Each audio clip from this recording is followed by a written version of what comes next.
Hello, friends. I want to give a few announcements about the life of our church this week. I hope that you are doing well and that thank you for joining us for worship and all the different ways that we have tried to share life together in this incredibly difficult season. I feel like after a month of being in various stages of quarantine and after moving through Palm Sunday and Holy Week and Easter, we've moved into a sort of second phase of life now in this season. And I know some of you are in school, and so you are feeling the pressure of finishing up the semester, both teachers and students. And for those of you who are in college, that's coming in just a couple of weeks. And so maybe that's dominating your thought. But just this week, Texas schools were closed through the end of the school year, so we're all adjusting to a reality that we knew was coming. But it does suggest, it reminds us that we're in this for a bit of the long haul.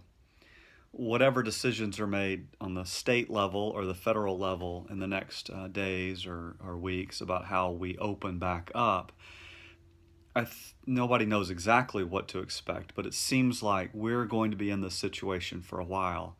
So there was an initial burst of energy and intensity as we pivoted the life of the church from our normal life that we enjoy to responding to this situation. We're going to detail more of that at the quarterly meeting, which we're going to have online on a Zoom call next Sunday night at 5 o'clock. And everybody's invited to join us. And you'll have to wait briefly in a waiting room so we can admit you. That's just Zoom practice, which is good. And we'll admit you, and then we'll have a time together for everybody who'd like to discuss the life of the church. And there'll be more information about that in the newsletter, about a couple of different reports and proposals that the church council will be bringing before the church. But it'll give us a chance to take stock a bit of the decisions that we've made financially, and of course in terms of worship and children and youth and the various ways we've tried to respond to this reality. But it does seem like we're entering into a second phase of this now that we've come through Easter. And I think this is like a long-term phase. We're settling in. And I don't mean we're getting used to this, but we are finding rhythms, in some cases quite successfully. Some people are loving this. In other cases, we're doing so begrudgingly. And of course, as you know, and you may be feeling a bit of, there are emerging signs of impatience with all of this. You see that on the news, and we all, to varying degrees, may be feeling that. But I want to affirm today the decisions that we're supporting as a church, and most of our organizations and businesses are, that the social distancing, the care that we are taking is not just inconvenience, it's not just put upon us, it is a gift of love that we give to our neighbors, especially the most vulnerable among us. Lots of people are paying a high cost, but this still remains the best way that we know of so far to protect people who are most in danger from being made ill by this virus about which we still don't know a lot. So I want to encourage you. What you're doing matters. It counts.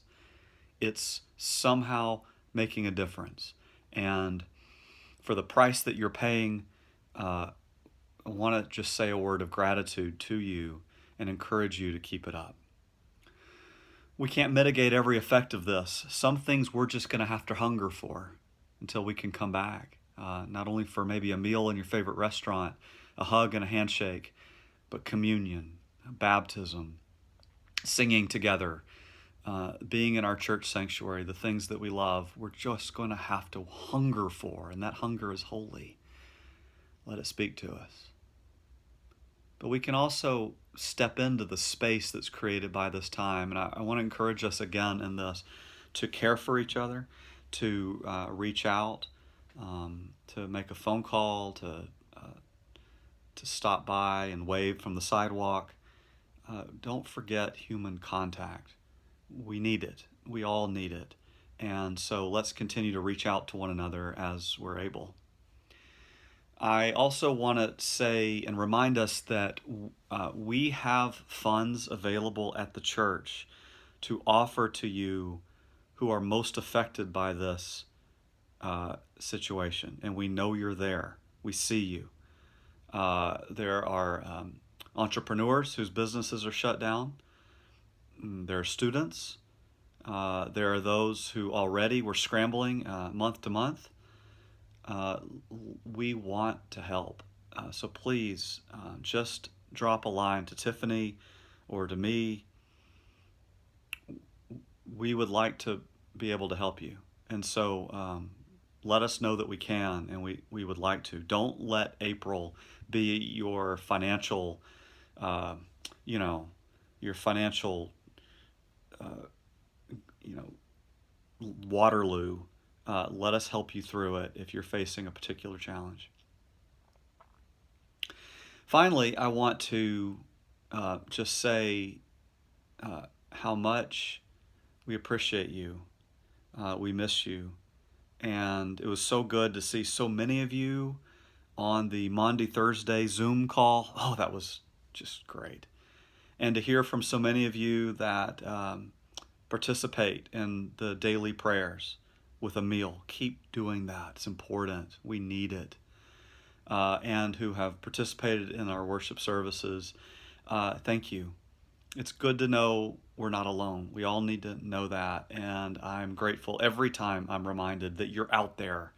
And sometimes I get a text or a phone message or just pass you on the streets or something as we're out for a walk. And so thank you. It's good to know you're there. Please know that we are praying for you.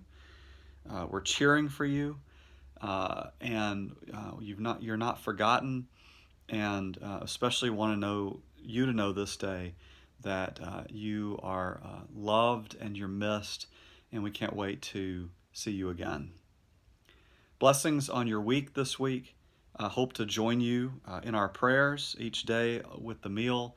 Hope to see you next week in worship, and hopefully to get to see you as we meet next Sunday night for our quarterly meeting. Blessings on you. Take care. Bye-bye.